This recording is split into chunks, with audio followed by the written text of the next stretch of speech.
Assalamualaikum warahmatullahi wabarakatuh. A'udzu billahi minasyaitonir rajim. Bismillahirrahmanirrahim. Alhamdulillahi rabbil alamin. Wassalatu wassalamu ala asyrafil anbiya'i wal mursalin wa ala alihi washabbihi ajma'in. Allahumma rabbana atina min ladunka rahmah wa hayyi' lana min amrina rasyada. Amin ya rabbal alamin. Alhamdulillah, dengan izin dan karunia Allah juga kita dapat bertemu kembali, dan pada pertemuan yang ke-16 ini kita akan mengkaji surah yang ke-16, ya surah An-Nahl. Semoga kiranya dengan mengkaji surah ini kita dapat lebih menghayati misi keberadaan kita di dunia ini. Amin ya rabbal alamin. Kita mulai pembahasan pertama, yaitu arti dan makna. Arti dari judul ini An-Nahl adalah lebah. Fokusnya kepada surah An-Nahl ayat 68 yang memuat kata-kata An-Nahl. Jadi untuk arti kita dapat merujuk ke surat An-Nahl ayat 68 yang memuat kata-kata An-Nahl. Saya bacakan ayatnya.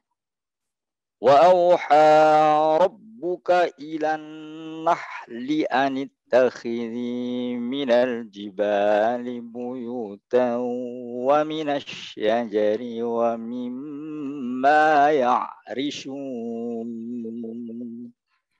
Dan Tuhanmu mengilhamkan kepada lebah, buatlah sarang-sarang di bukit-bukit, di pohon-pohon kayu, dan di tempat-tempat yang dibikin manusia. Ya, jadi Allah mengilhamkan, tapi arti yang disebut dengan ilham itu sebenarnya dari kata-kata auha. Wa auha.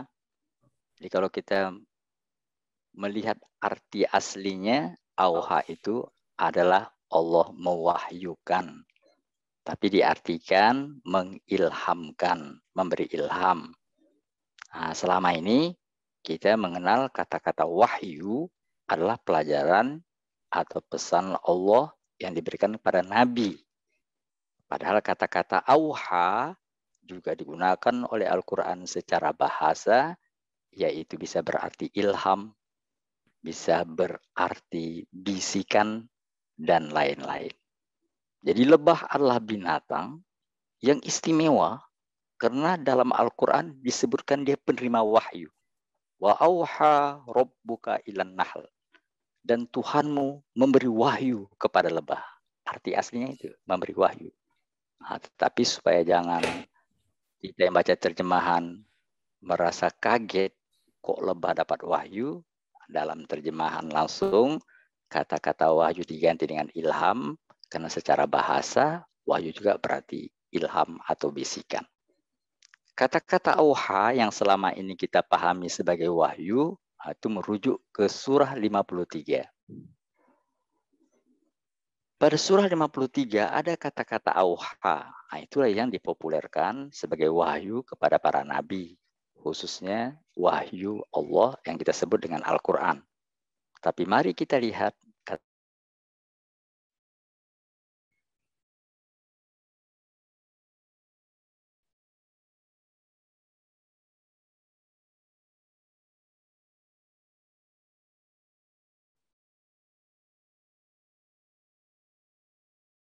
dari ayat 1 sampai ayat 10. Silakan. Surat 53. Demi bintang ketika terbenam, kawanmu Muhammad tidak sesat dan tidak pula keliru. Dan tiadalah yang diucapkannya itu Al-Quran menurut kemauan hawa nafsunya. Ucapannya itu tiada lain hanyalah wahyu yang diwahyukan kepadanya. Kita berarti saja wahyu yuha wahyu. Jadi wahyu itu sering kita langsung teringat kalau wahyu itu adalah wahyu kepada Nabi Muhammad. Itu tidaklah salah.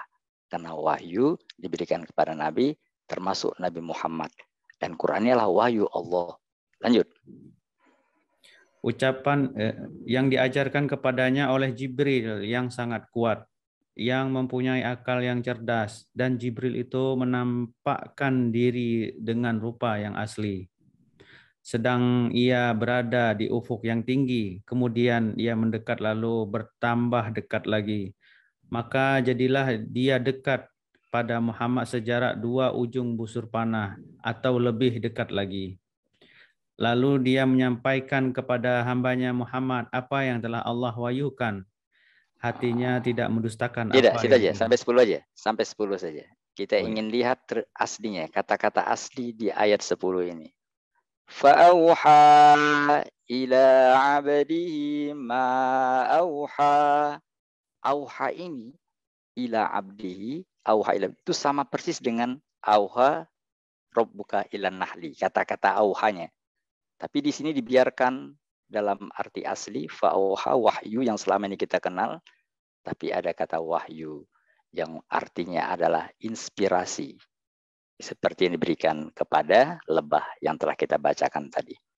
Jadi ringkasnya adalah kata-kata wahyu secara etimologi, secara bahasa itu artinya adalah pengetahuan yang datang secara cepat dan tersembunyi.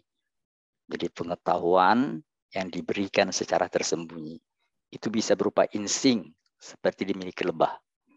Jadi lebah dengan wahyu dari Allah, dengan bisikan, dengan pengetahuan cepat, dengan ide yang Allah berikan kepada lebah, lebah itu tahu bahwa dia mempunyai misi.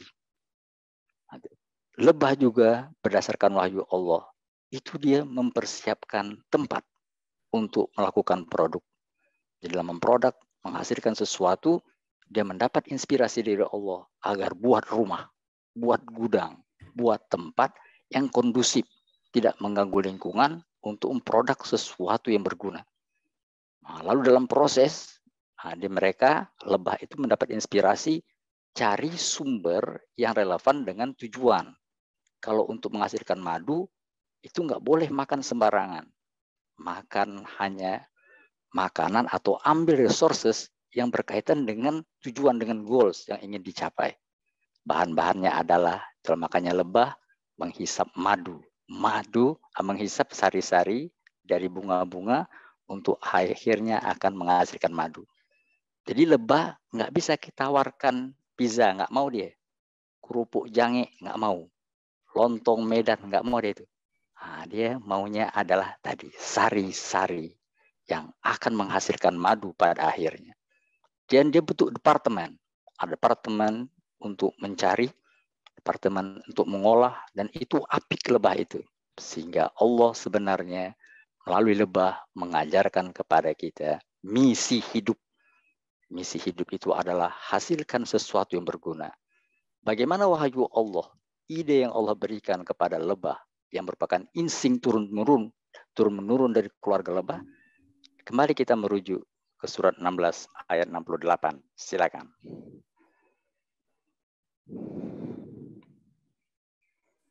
Dan Tuhanmu mengilhamkan kepada lebah, buatlah sarang-sarang di bukit-bukit, di pohon-pohon kayu, dan di tempat-tempat yang dibikin manusia.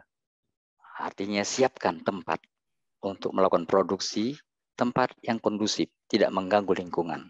Terusnya.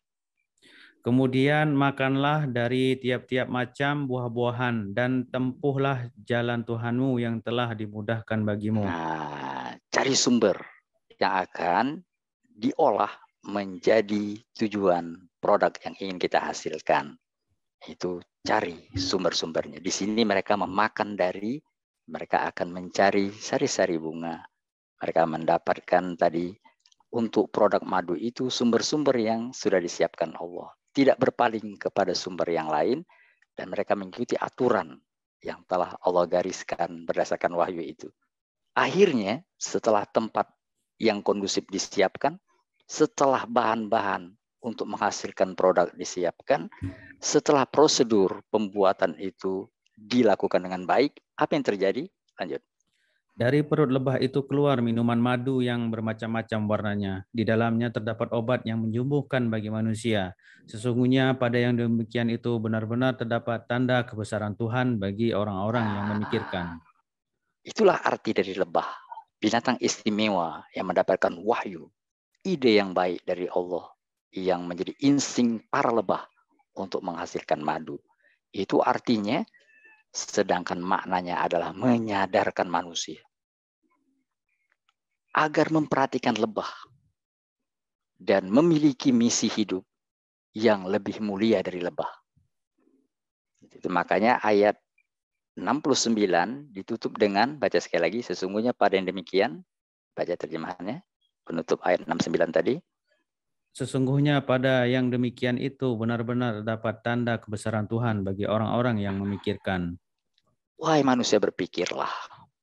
Lebah mendapat wahyu. Dia konsisten dengan wahyu itu, menjadi instingnya. Dan misi hidup mereka adalah lahir untuk memberikan hal yang berguna.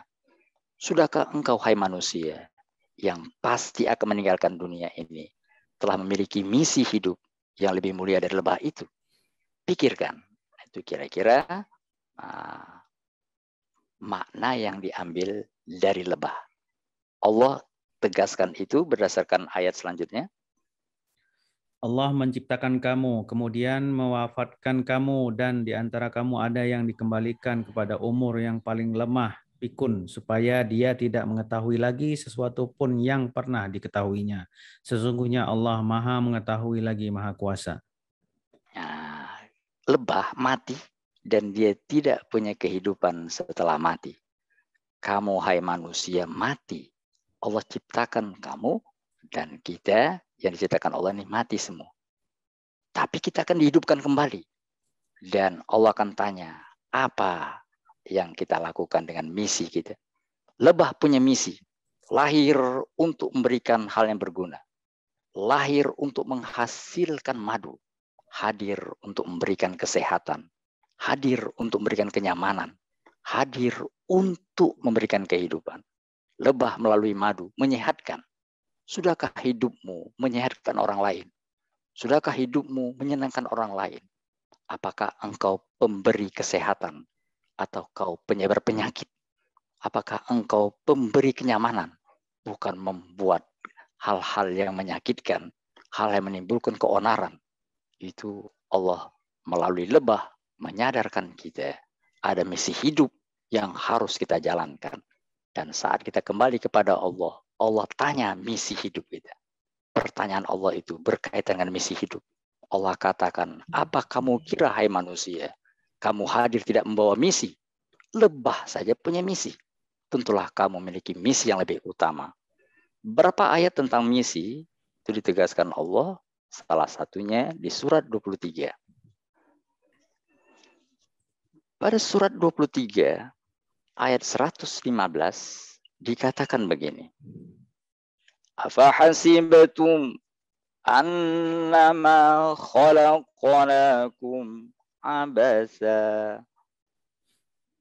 Maka apakah kamu mengira bahwa sesungguhnya kami menciptakan kamu secara diam-diam, secara main-main saja, dan bahwa kamu tidak akan dikembalikan kepada kami? Hai manusia, apa kau kira kau hidup itu main-main, sesuka hatimu saja? Tidak. Kamu dihadirkan ke dunia karena memiliki misi yang Allah telah gariskan. Sedangkan lebah punya misi. Tentulah engkau sebagai makhluk yang mulia mempunyai misi yang lebih mulia lagi. Ayat lain yang menegaskan itu tertera di surah 75. Pada surah 75, ayat 36 dikatakan begini.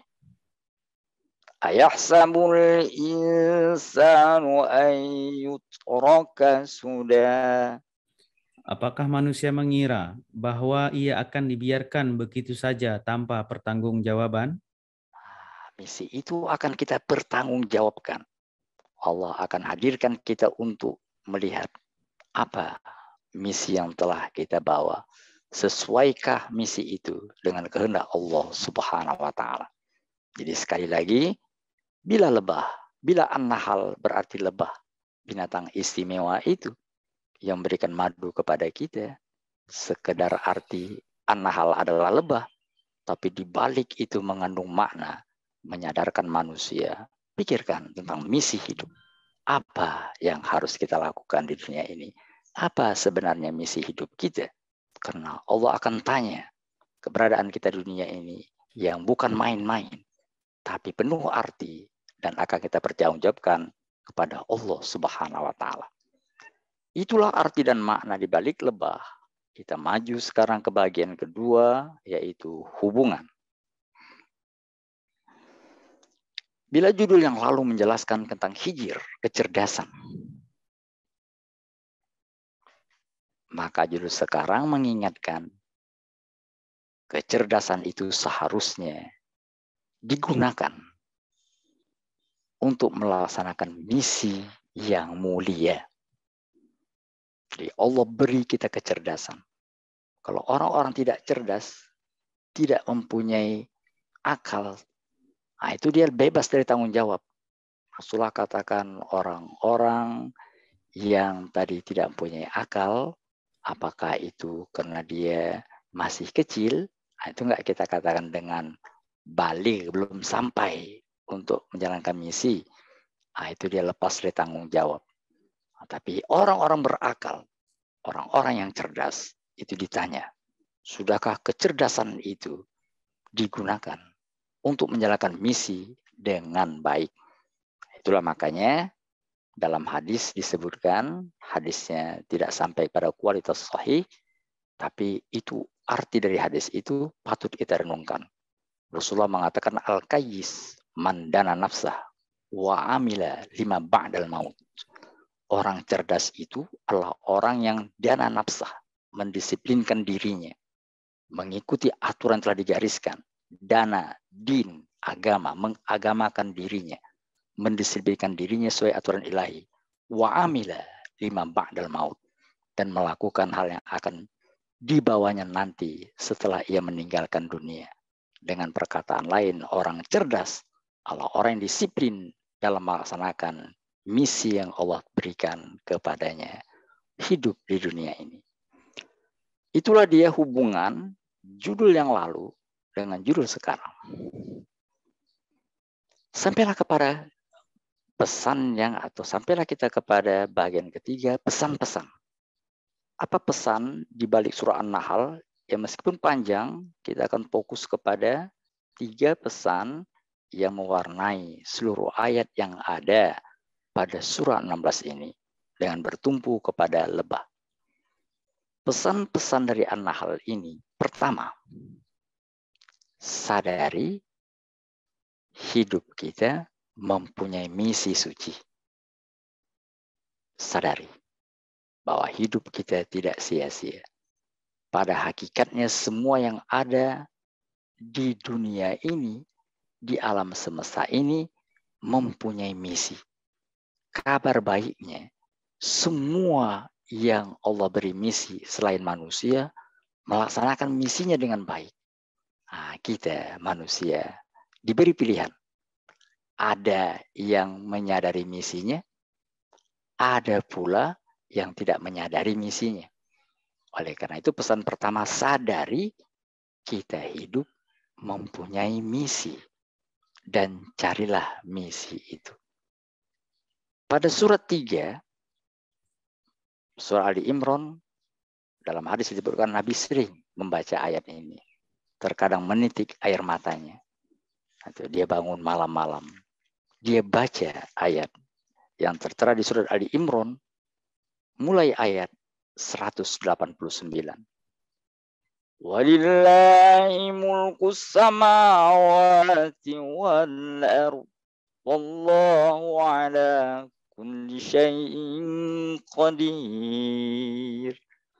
Inna fi khalqis samawati wal ardi wa ikhtilafil laili wan nahar la ayatin li ulil albab alladzina yadhkuruna Allah qiyaman wa qu'udan wa ala junubihim ويتفكرون في خلق السماوات والأرض ربنا ما خلقت هذا باطلا سبحانك فقنا عذاب النار. Silakan. Kepunyaan Allah lah kerajaan langit dan bumi, dan Allah Maha Perkasa atas segala sesuatu. Sesungguhnya dalam penciptaan langit dan bumi dan silih bergantinya malam dan siang terdapat tanda-tanda bagi orang yang berakal, yaitu orang-orang yang mengingat Allah sambil berdiri dan duduk atau dalam keadaan berbaring, dan mereka memikirkan tentang penciptaan langit dan bumi seraya berkata, Ya Tuhan kami, tiadalah Engkau menciptakan ini dengan sia-sia. Maha suci Engkau, maka peliharalah kami dari siksa neraka. Semua mempunyai misi. Langit mempunyai misi. Bumi mempunyai misi. Gunung mempunyai misi. Dan mereka melaksanakan misi atau tugas itu dengan baik. Mereka berperan dengan baik. Mereka melaksanakan misinya. Bertasbih kepada Allah Subhanahu wa Ta'ala. Mari kita lihat surat 17. Pada surat 17, Allah katakan semua hidup melaksanakan misi kepada Allah Subhanahu wa Ta'ala. Oleh karena itu, pesan pertama, sadari kita memiliki misi. Pada surah 17, ayat 44, dikatakan begini.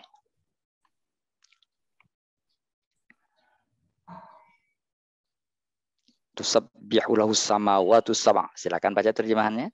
Langit yang 7, bumi dan semua yang ada di dalamnya bertasbih kepada Allah, dan tidak ada sesuatu pun melainkan bertasbih dengan membunyinya.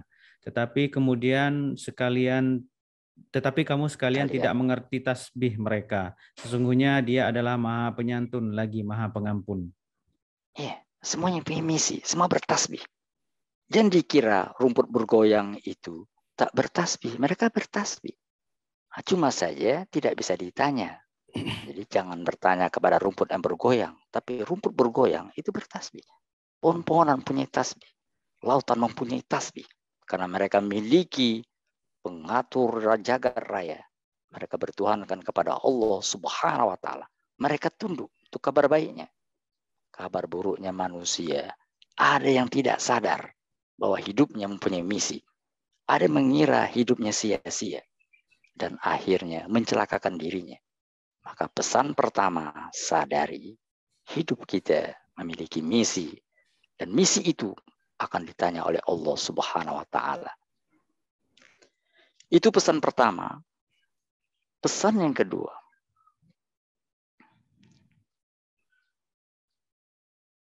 dapatkan misi itu dan laksanakan dengan baik. Jadi kalau tadi kita punya misi, sekarang apa misi itu? Dapatkan misi, laksanakan dengan baik, dan pastikan ia sejalan dengan petunjuk Allah Subhanahu wa Ta'ala. Jadi kalau tadi yang pertama hanya sekedar kita tadi disadarkan untuk mempunyai misi, sekarang tidak cukup hanya sekedar sadar. Misi itu kita pelajari, kita laksanakan dengan baik, dan pastikan itu sejalan dengan petunjuk Allah. Nah, ini pesan 1 dan 2 diambil dari kata-kata yang telah kita baca di surah An-Nahl tadi. Pertama, Allah memberi wahyu. Berarti pesan pertama, kita mendapat wahyu juga. Kita mendapatkan pesan dari Allah Subhanahu wa Ta'ala berkaitan dengan misi kita. Sedangkan lebah punya misi, masa kita tidak punya misi? Sekarang lebah sudah tahu, ketemu misinya. Dan mereka komitmen dengan itu. Sekarang kita, kalau kita sudah menyadari misi kita, sudahkah kita komitmen dengan misi itu? Sudahkah sejalan dengan petunjuk Allah? Seperti lebah yang menempuh jalan sesuai dengan petunjuk Allah. Oleh karena itu, pesan yang kedua adalah dapatkan misi itu. Laksanakan dengan baik. Dan sesuaikan dengan petunjuk Allah Subhanahu wa Ta'ala. Ayat yang lain yang mengarah kepada semua mempunyai misi dan tunduk kepada misi itu ditegaskan juga di surat 22.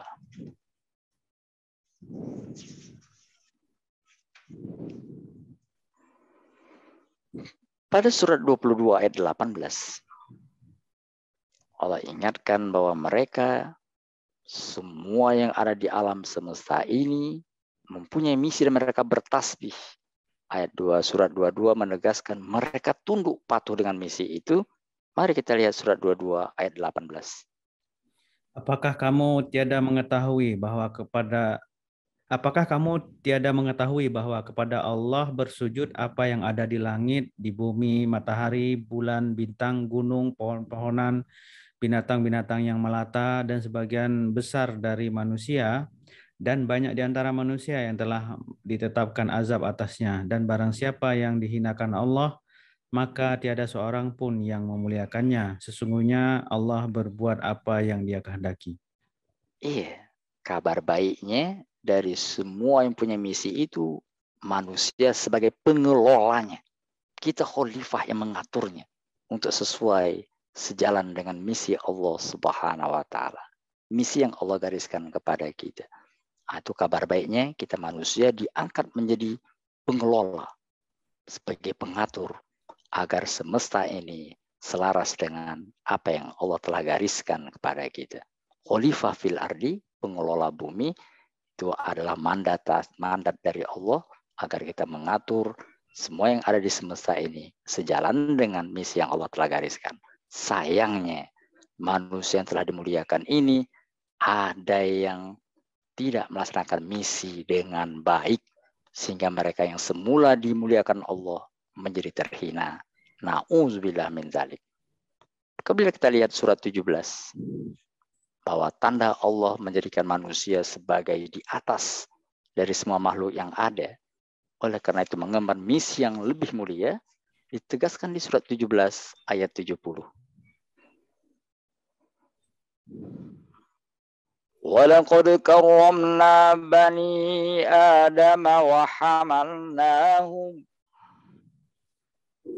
Dan sesungguhnya telah kami muliakan anak-anak Adam. Kami angkut mereka di daratan dan di lautan. Kami beri mereka rezeki dari yang baik-baik. Dan kami lebihkan mereka dengan kelebihan yang sempurna di atas kebanyakan makhluk yang telah kami ciptakan. Sempurna. Oleh karena itu, bila misi lebah hanya hadir untuk mengantar madu, maka manusia mempunyai misi lebih hebat dari itu. Kita memiliki kemuliaan di atas semua makhluk yang ada. Walaqad karramna, sungguh telah kami keramatkan. Karramna, keramat. Jadi manusia itu keramat. Sayangnya manusia lupa dia keramat. Dia malah mengkeramatkan yang lain. Itu sesuatu yang aneh tapi nyata. Dan itu disebabkan oleh karena wahyu yang lain, bisikan setan. Di wahyu secara bahasa, itu juga dapat diterapkan pada bisikan jahat. Setan juga memberi wahyu. Oleh karena itu hati-hati dengan wangsit. Karena ada ide yang buruk sebagaimana ide yang baik.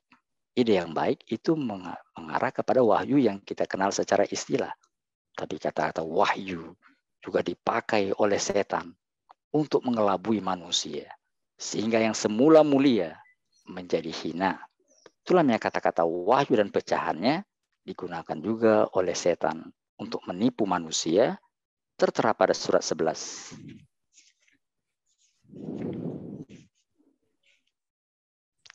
Pada surat 6 ya, bukan surat 11, surat 6 ayat 112.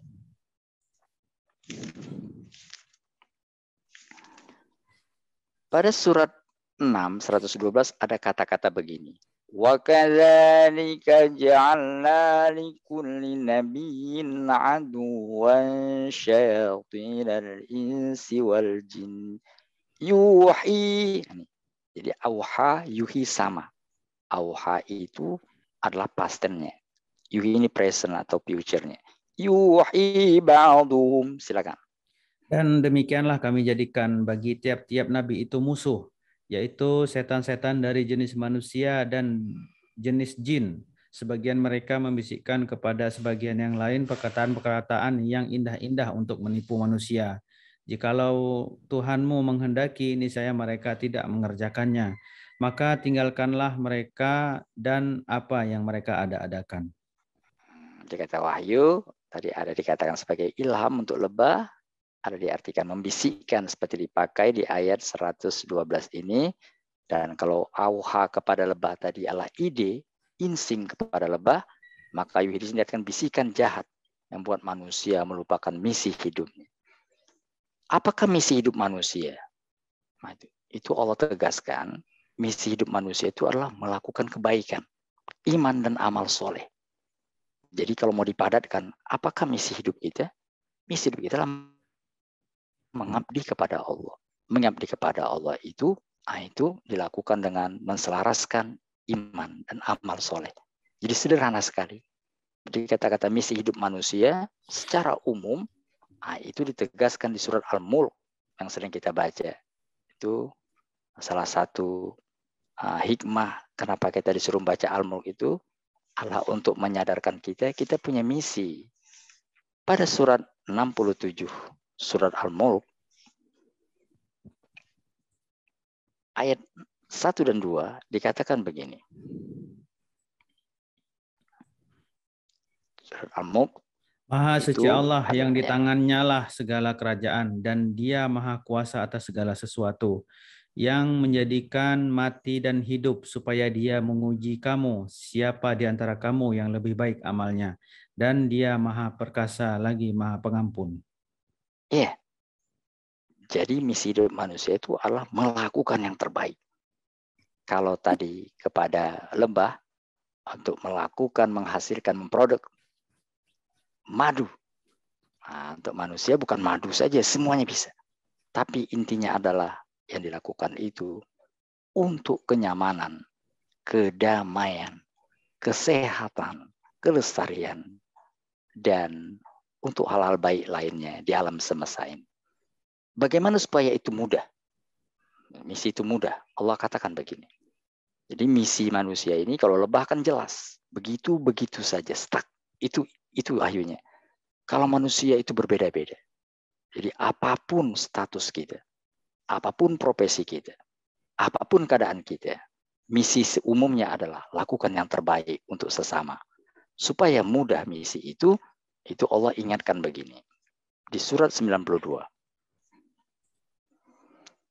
Ayat 1 sampai ayat 4. Demi malam apabila menutupi cahaya siang, dan siang apabila terang benderang, dan penciptaan. Jadi 1-2 ini intinya adalah inti surat 2 ini 1 dan 2 ini artinya sejalan dengan berlalunya waktu. Hai manusia, ingat misimu. Terusnya. Dan penciptaan laki-laki dan perempuan. Jadi tidak peduli apakah kamu laki-laki atau kamu wanita. Kamu semua punya misi di dunia ini. Mungkin dalam berbagai profesi dan pekerjaan yang berbeda. Seperti tegaskan di ayat 4. Sesungguhnya usaha kamu memang berbeda-beda. Apapun usaha kita berbeda-beda. Tapi ingat satu, goals dari kehidupan kita ini adalah untuk memberikan hal yang bermanfaat bagi sesama. Supaya mudah caranya begini. Lanjut ayat 5. Adapun orang yang memberikan hartanya di jalan Allah dan bertakwa. Itu dia. Jadi seperti lebah, dia hadir untuk memberikan. How to give. Jadi bukan how to take. Terusnya. Adapun orang-orang yang memberikan hartanya di jalan Allah dan bertakwa dan membenarkan adanya pahala yang terbaik surga. Nah, ingat bahwa lebah tadi melakukan itu saja. Tapi manusia mempunyai kecerdasan lebih tinggi. Bahwa ada balasan dari Allah. Ada pertanggungjawaban di akhirat yang akan ditemuinya nanti. Terusnya. Maka kami kelak akan menyiapkan baginya jalan yang mudah. Nah, kalau aslinya fasanu yassiru, kami akan mudahkan kepadanya jalan untuk mendapatkan misi itu. Jadi intinya adalah melalui lebah kita pelajari bahwa lebah dia mendapatkan wahyu, mendapatkan inspirasi, dan itu menjadi misi hidupnya. Dia laksanakan misi itu dengan baik.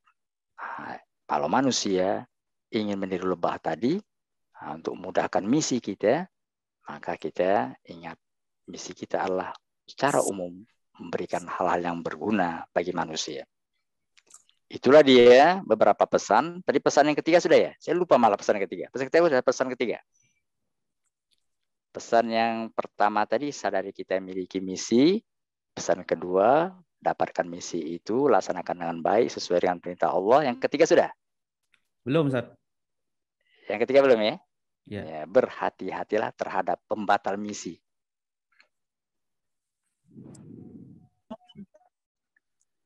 Ayatnya sudah kita baca, tapi saya belum kasih garis bawahi. Jadi kalau tadi sudah sadar belum tentu berbuat.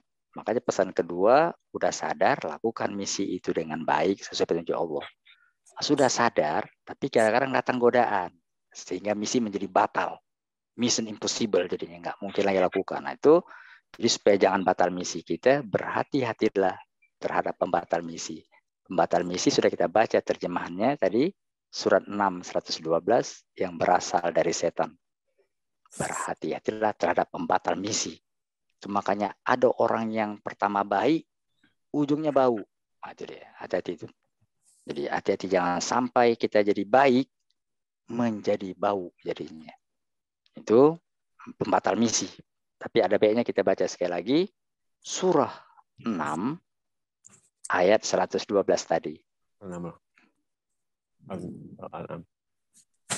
Iya, 6, 112. Dan demikianlah untuk setiap nabi kami menjadikan musuh yang terdiri dari setan-setan manusia dan jin. Sebagian mereka membisikkan kepada sebagian yang lain perkataan yang indah sebagai tipuan. Dan kalau Tuhanmu menghendaki, niscaya mereka tidak akan melakukannya. Maka biarkanlah mereka bersama kebohongan yang mereka ada-adakan. Nah, nanti ada pembatal misi. Pembatal misi itu gampangnya adalah nonsens dengan akhirat. Nggak ada akhirat. Yang sekarang aja. Itu dari dulu sudah ada. Nah, itu hati-hati. Jangan sampai gara-gara terpengaruh kita batal misi kita. Misi hidup kita hidup dilahirkan oleh yang maha hidup Allah. Dia mematikan kita. Berarti kita tidak sia-sia. Ada pertanggungjawaban itu. Tapi Allah mengingatkan, ada manusia yang tidak berpikir demikian. Dia mengira hidup ini sesuka kita. Dia menuhankan hawa nafsunya. Biarkan saja, kata Allah. Nanti mereka akan datang untuk mempertanggungjawabkan apa yang mereka katakan. Untuk kita manusia yang dimuliakan Allah ini, Allah ingatkan, ingat. Jangan terpengaruh. Jangan batal misi kita melakukan yang terbaik. Lihatlah lebah. Dia tidak peduli dengan keadaan. Dia lakukan misi itu dengan baik. Dan Allah hargai lebah, mencantumkan namanya. Jadi surat ke-16 dari Al-Quran ini. Mudah-mudahan kita semua adalah orang-orang yang menyadari misi hidup kita, yaitu untuk melakukan yang terbaik. Kita dapatkan misi itu, kita selaraskan dengan petunjuk Allah. Dan kita akan tegar menghadapi hal-hal yang memalingkan kita untuk melaksanakan misi hidup kita yang suci, untuk mempertanggungjawabkannya kepada Allah Subhanahu wa Ta'ala. Demikian kajian singkat di surat 16 An-Nahl ini. Mudah-mudahan sekali lagi memberi manfaat untuk kita semua. Amin ya rabbal alamin. Shadaqallahun azim. Assalamualaikum warahmatullahi wabarakatuh. Waalaikumsalam warahmatullahi wabarakatuh. Demikianlah tadi jamaah kajian pembahasan surat An-Nahl. Bagi jamaah yang ingin bertanya, kami persilahkan untuk menghidupkan mic-nya. Assalamualaikum Pak Ustadz. Waalaikumsalam. Alhamdulillah Pak, pagi ini sungguh luar biasa penjelasan dan sungguh mulia sekali kalau orang-orang yang mengerti apa yang ada di dalam keterangan ini Al-Quranul Karim secara utuh. Dalam kenyataan, walaupun kita sudah dituntun seperti ini, akan menyadari bahwa kita punya misi dan melaksanakan sesuai dengan jalan Allah, dan hati-hati terhadap orang-orang yang akan mengganggu misi ini. Tapi dalam kenyataannya, dalam kehidupan ini banyak orang yang berbicara terutama dalam keinginan untuk berbuat kebaikan, tapi ternyata tidak. Ya. Tapi kalau saya kaitkan dengan pilkada atau pilpres itu kan janji-janji dan berbuat baik, Tapi kita tidak boleh suudzon bahwa apa yang mereka lakukan itu ya memang benar-benar baik. Mungkin di dalam kenyataannya tidak melaksanakan apa yang dijanjikan, tapi berbuat apa yang bermanfaat bagi orang lain. Nah, ini bagaimana kita bahasa Jawanya itu niteni ya, untuk mengindikasikan bahwa memang benar orang ini baik. Karena kaitannya dengan kita memilih pemimpin. Saya harus tahu persis orang itu benar atau tidak. Karena kita ikut berdosa kalau sampai salah saya memilih orang itu. Berarti kita memberikan amanat untuk kepada orang lain untuk melaksanakan apa yang menjadi tugasnya. Mohon pencerahan. Terima kasih Pak Ustaz. Ya.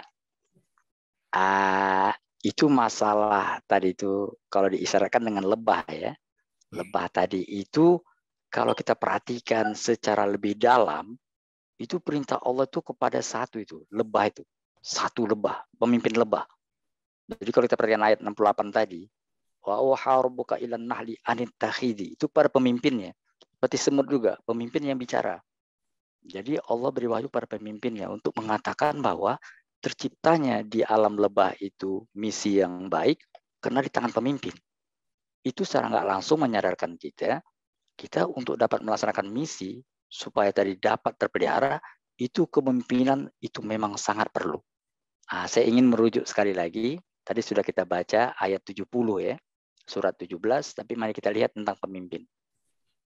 17, ayat 70 dilanjutkan dengan 71.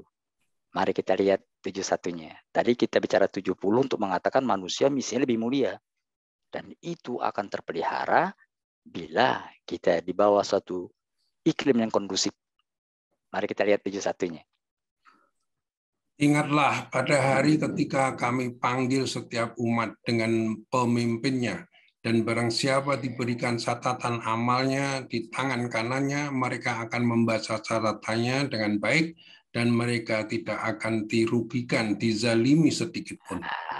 Iya, pemimpin itu bertanggung jawab terhadap agar catatan kita, misi kita semua oke, hijau semua.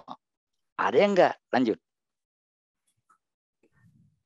Memang dari barang siapa buta hatinya di dunia ini, maka di akhirat dia akan buta dan tersesat jauh dari jalan yang benar. Jadi indikasi yang gampangnya, pemimpin itu dikatakan di surat 5. Ayat 55, itu nomor cantik itu Pak. 555, nomor cantik. Jangan sampai kita kehilangan pesan di 555. Dulu ada rokok 555 kalau nggak salah ya. Iya, Pak. Ya, itu misi itu Pak. Sambil merokok ingat misi itu. Ya. Apa itu? Sesungguhnya penolongmu hanyalah Allah, Rasulnya dan orang-orang yang beriman, yang melaksanakan sholat dan menunaikan zakat seraya tunduk kepada Allah. Itu Pak, intinya itu. Intinya anggaplah ambil pemimpin yang supaya sinkron dengan misi yang Allah gariskan. Tadi kan ada kata-kata mesti sesuai dengan misi lain. Pastikan pemimpin itu adalah orang yang melakukan itu pertamanya.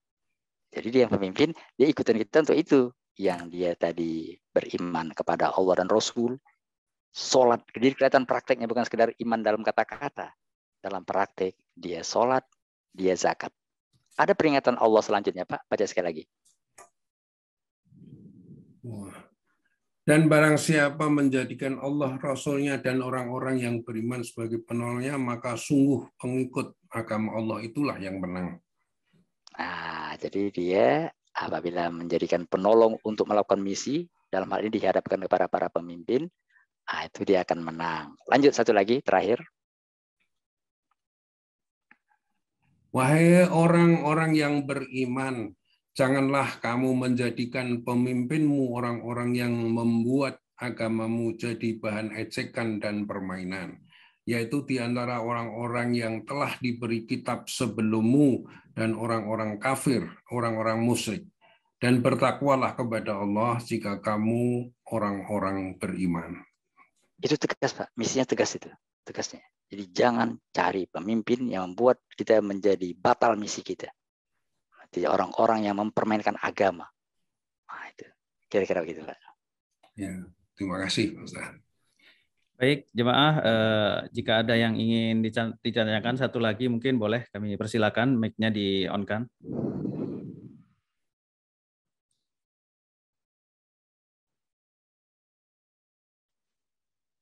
Assalamualaikum Pak Ustadz. Waalaikumsalam.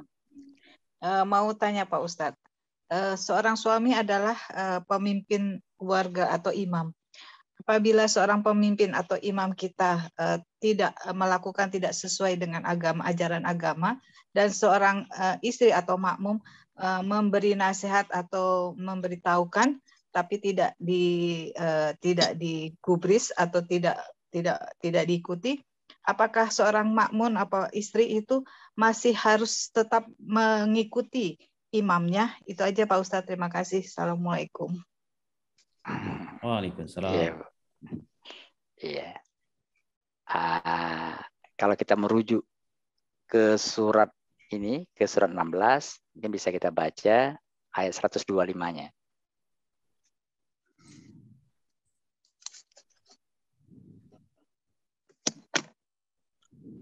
Serulah manusia kepada jalan Tuhanmu dengan hikmah dan pengajaran yang baik, dan berdebatlah dengan mereka dengan cara yang baik. Sesungguhnya Tuhanmu dialah yang lebih mengetahui siapa yang sesat dari jalannya, dan dialah yang lebih mengetahui siapa yang mendapat petunjuk. Yang pertama sih kita sadari adalah ketika kita bernikah, kita mengambil janji selevel dengan Nabi. Jadi ketika Allah melantik para Nabi sebagai utusannya, Allah ambil perjanjian namanya Misakon Gholizon. Misakon Gholizon itu adalah janji yang kuat. Janji yang kuat itu selevel dengan janji para nabi, itu adalah janji pernikahan. Sama-sama Misakon Gholizon. Mari pertama kita lihat surat 33. Pada surat 33 ayat 7 dikatakan begini. Dan ingatlah ketika kami mengambil perjanjian dari para nabi dan dari engkau sendiri, dari Nuh, Ibrahim, Musa, dan Isa putra Maryam. Dan kami telah mengambil dari mereka perjanjian yang teguh.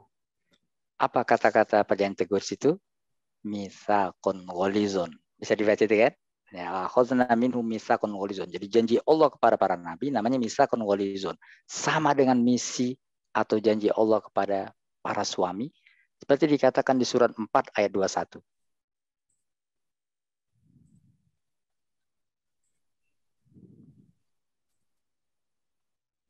Dan pada 4:21. Dan bagaimana kamu akan mengambilnya kembali padahal kamu telah bergaul satu sama lain sebagai suami istri, dan mereka istri-istrimu telah mengambil perjanjian yang kuat, ikatan pernikahan dari kamu. Nah, misakun gholizon juga adalah janji yang diambil istri dari suami. Makanya Allah marahin para suami yang nggak bertanggung jawab. Pada kenyataannya, seiring dengan rumah tangga yang berjalan, terjadi beberapa hal, ada juga yang tak kita sukai. Itu makanya melalui surat 16, 125, Allah perintahkan kita untuk cobalah ajak kepada jalan Tuhanmu dengan cara bijak.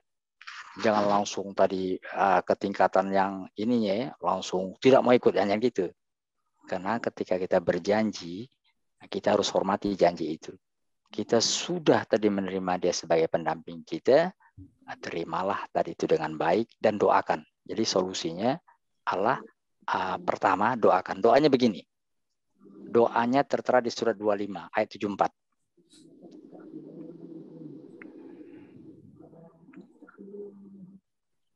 Pada surat 25 ayat 74 dibilang begini. Dan orang-orang yang berkata, ya Tuhan kami, anugerahkanlah kepada kami pasangan kami dan keturunan kami sebagai penyenang hati kami, dan jadikanlah kami pemimpin bagi orang-orang yang bertakwa. Ya, doa itu. Doakan semoga pasangan kita, anak cucu kita itu menyenangkan hati kita. Jadikan kami orang menjadi panutan bagi mereka. Maksudnya kita mulai diri kita dulu. Jadi kita menjadikan diri kita sebagai panutan, sehingga kita dapat nanti membuat suasana rumah tangga kondusif. Jadi jangan langsung pembatal misi. Itu pembatal misi, ada pembatal misi itu. Setiap rumah tangga itu ada pembatal misi.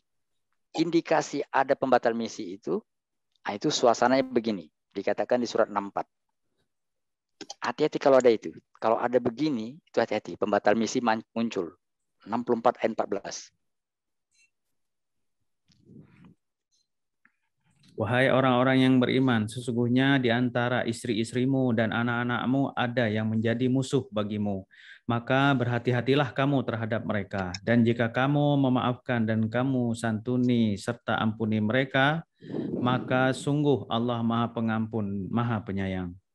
Nah, ini ayat ini walaupun kedengaran artinya istri-istrimu, tapi kalau lebih netral, pasanganmu. Wahai orang beriman, pasangan hidupmu, anakmu ada jadi musuh. Padahal dia kan selama ini bukan musuh kita. Kenapa terjadi demikian? Ada pembisik, pembatal misi. Oleh karena itu sikap kita adalah maklumi keadaan mereka. Kenapa dia begini? Ada keadaannya itu.